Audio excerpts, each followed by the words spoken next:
Hello, how you doing? It's Adam, and in today's video we will be looking at prompts, and the question is, how do they respond?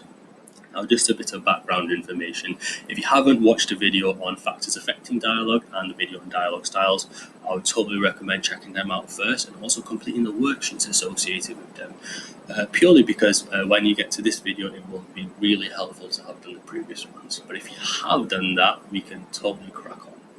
Another thing, this video is a two-part video.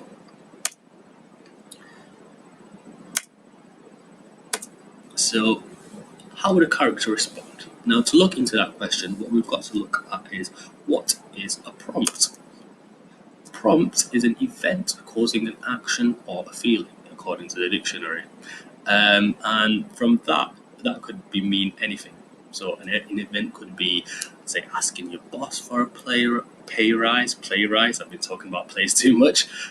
For a pay rise, it could be also getting stopped by the police. An event is a piece of action within your play that's going to help move the story forward.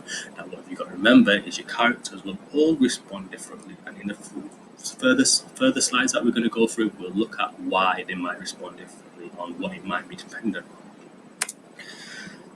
And that's another thing. From a playwriting perspective, and all the plays that you're going to write, all your characters will respond differently. If they all responded the same to a certain thing, it would be kind of boring. So you've got to understand, and we've got to all understand, that a character has individual thoughts and feelings on how they would respond to a certain situation. And as a playwright, it's really important to help your intention for your characters come through in the dialogue that you write for them.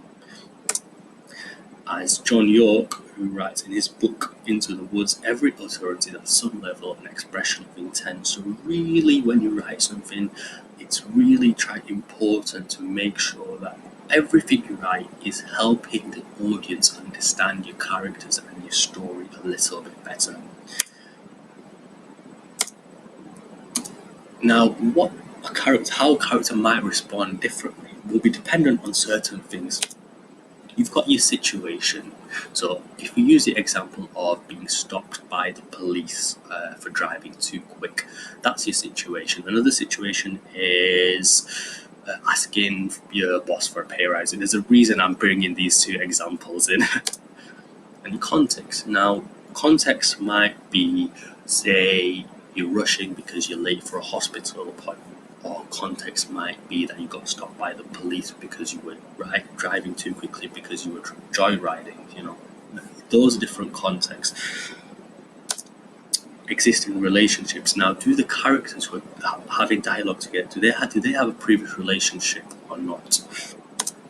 And background. What is the background of your character? Are they old? Are they young? Are they what ethnicity are they from? Are they male? Are they female? Things to take into consideration. Now, I'd like you to make a note of these 4 things, because in the next slide, what we're going to do is I'll explain it.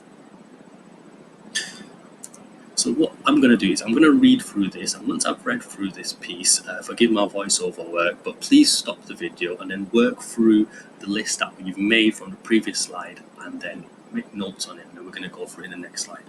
So, isn't this a 40 zone? No, it's a 30. Oh, they must have changed that recently, I think. My mistake, officer. I'm just driving through. I'm not very familiar with this area. Just came to pick up a TV that I purchased off the internet. Yes, officer, I'll definitely be more careful. It won't happen again. I'm really, really sorry. Very sorry indeed for this mistake. Is there anything else, officer? Or can I be on my way? So now, just pause the video, make some notes based on what the factors that we described before, and then when you're ready, unpause, and then we'll go through. So I've made some notes here, and pause through if you want as well. So the things I've noted here about the characters and the dialogue. So they've said, first of all, in italics you've got officer. So they really refer to the officer multiple times. That is has helped indicate that there's a formal relationship here. They don't know the officer, and then they're really apologetic, emphasizing that they're very sorry. So we're emphasizing the apology, but also emphasizing the idea that it's a mistake, that they didn't do this on purpose. And also, there's other things that we can discuss in part 2.